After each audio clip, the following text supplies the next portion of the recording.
Gus's thoughts on our next topic here. The 17th team incoming, the Dolphins, kicking off their campaign for 2023. What's so funny? Well, just Andrew's comments, your comments, Andrew's comments, and here we are.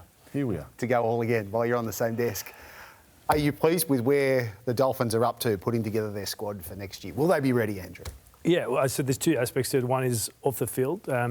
They're going really well. They've got a good structure, going really well commercially. They're going to be probably a top 4 club from a commercial perspective. They've got a lot of good support from sponsorship, from membership perspective. So that's really good. And then obviously you talk about football, and that in itself, there are a couple of things there.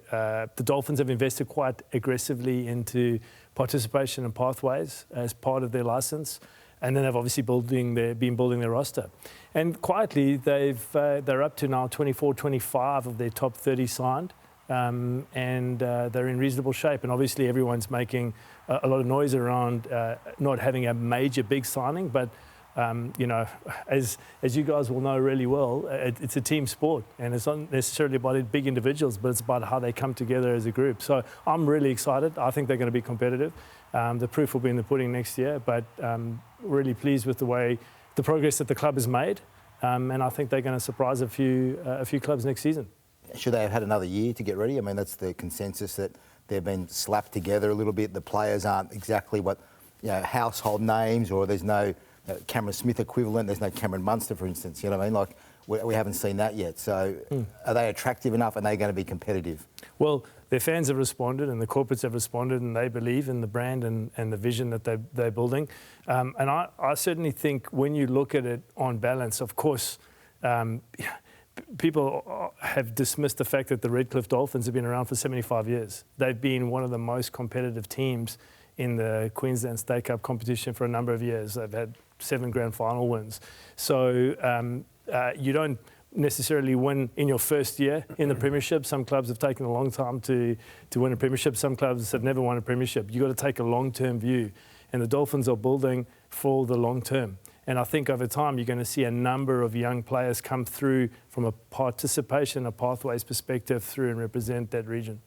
Have you got a preference for the 18th team, Andrew? No, the one-horse race, isn't it? No. The focus. You've got a timeline. The focus. Timeline when you want an 18th team. No, we don't. The truth is, we need to consider a whole range of factors. Yeah. The depth of playing talent, the commercial imperative of it all. History. It's a medium-term goal. As opposed to an immediate. So as a longer-term strategy, we've just started a new broadcast rights segment, 5 years. At the end of those 5 years, will we still be going to broadcasters with a 17-team competition? Or will you be saying to them, no, we're going to move to 18 teams, 9 games, conferences, or whatever you've got in the plan? Is there a plan that far ahead as to what the competition is going to look like in 5 and 10 years? Yeah, the Commission has a bold plan around growth of both the men's and the women's competition. So 2028, the start of a new cycle, we're really ideally aiming for hopefully 18 men's teams and 18 women's teams. And that allows us to think strategically around the growth of where that 18th club can come from. All right, so we go from 16 teams this year to 17 teams next year in the space of 12 months. Now, obviously, we just can't go out and create 30 new players. So we're going to have one club with 30 new players and 15 clubs with less players. That's just how it works at the moment. The reason for that is because of a couple of years of COVID. We haven't had development football, but also I don't think enough clubs or the game is invested enough in development. I thought that getting wrong with our under-20s, which was the envy of all other sports, a national competition many years ago was a big mistake, and that's been proven in the gaps that we now see in our thing.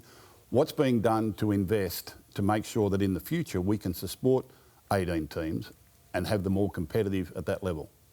So we're looking very carefully at the participation and the pathways model and thinking about how we can get NRL clubs to align themselves to regions and to areas. There's a huge opportunity, I think, for us to think differently and strategically about how we lift up the opportunity for young talent to come through.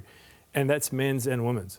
And that can be amplified or augmented by having academies and thinking about how we not only develop players, but we also develop coaches, develop referees, and develop multiple stakeholders in the game to make sure that we're producing enough talent at the top, but also stay relevant. Yeah. This has never really been the NRL's charter, though, hasn't it? That's been left to state leagues and other clubs to run development models. You've got 2 state leagues in the QRL and New South Wales Rugby League who fight for their own existence and their own survival. This is going to make a big change if the NRL says it's going to look after player development in this country, and you will do it the way that we say. What sort of buy-in are you going to get from state leagues and other clubs around that? And what obligations are you going to put on NRL clubs as part of their licence to play in this competition for them to have investment? We've got 4 or 5 clubs that do it really well, and we've got others that don't participate in that area very much at all. What obligation is there going to be NRL clubs, and how much control will you have of New South Wales and QRL?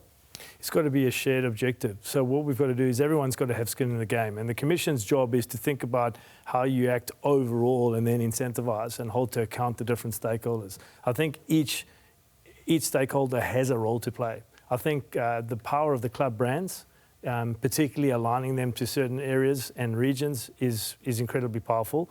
And I think the state leagues have a role to play too in providing competitions, particularly in regional areas where we don't have a traditional footprint for the NRL club. So everyone has to work together. What's been missing is accountability and clarity around who's responsible for what.